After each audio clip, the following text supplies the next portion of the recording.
All right, welcome on in everyone to this episode of First CSP, the channel dedicated to bringing you the first council shoulder patch issued from each council in Scouting America, both past and present. Today we're going to take a look at Monadnock 232 out of Massachusetts. This council was originally formed in 1924 as a name change from Gardner 232 and lasted up until 1992 when it was absorbed by Nashua Valley 230. We just have the T1 as the first issue, so let's head on over to the patch table. Subsequent issues were solidly embroidered. So we've got the T1 here on the patch table, defined with its red border, light blue sky, red BSA. We've got a gold outlined fleur-de-lis with red letters on the patch and vertical sides for the shape. It is noted that there is a range of shade available for the sky, and that's because we do believe there were multiple production runs for this patch. It's only, even in the older catalogs, listed as a T1. There was never variations like T1A, T1B that were identified. We do happen to have another T1 here, and we can see they are decidedly different in the color of navy used for the mountain. So we've got a very dark navy here, and then we've got a much lighter navy. You can also see the directions on the twill are different. So this one is going from left to right. This one is going from right to left. This one, unfortunately, has a little bit of staining on it. You can see a bit of difference kind of in the tightness of the stitching, representing the water as well.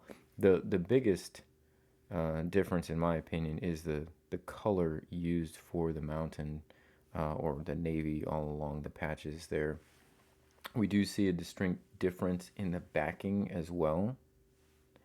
So the backing on this top one, you could see has the felt or whatever backing material you'd see like on stitching for embroidered shirt if you took it to a local embroiderer.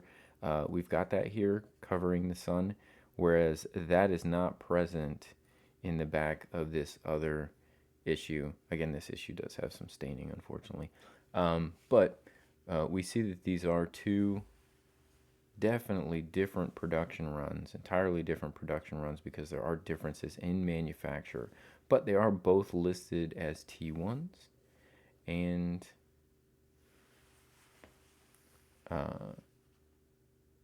there has never been any distinction made, A, B, or whatnot, in collecting guides previously. So, a couple of different T1s that do exist from different production runs for Monadnock.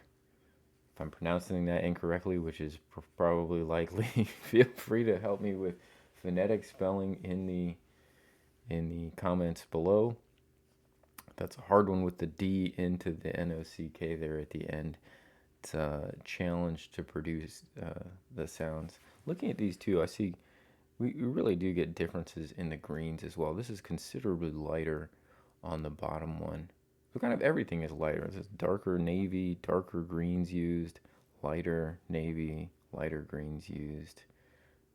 For the most part, the font looks fairly similar.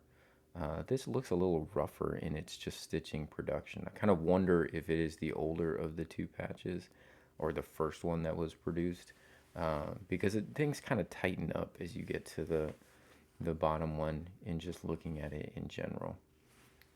As was listed on the collecting guide, there is a difference in the range of color of the sky. There's a darker sky, there's a lighter. So everything just got lighter in that between the two production runs. Again, not really knowing which one was the oldest. So that is Monadnock 232 out of Massachusetts. I want to thank everybody for stopping by. I hope this was informational. Did you know that there was two production runs at least?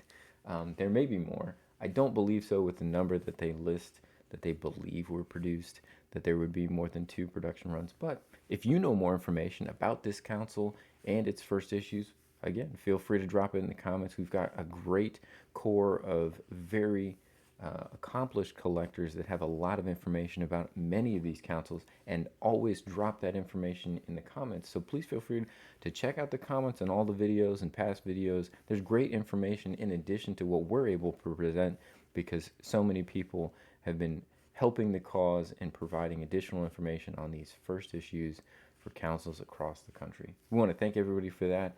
We hope that that continues. We really appreciate everyone's support. Hope everybody's year is off to a great start. We'll be back again tomorrow with another new episode. Hope to see you then. And thank you for making us a small part of your day. Have a good one for the rest of your day.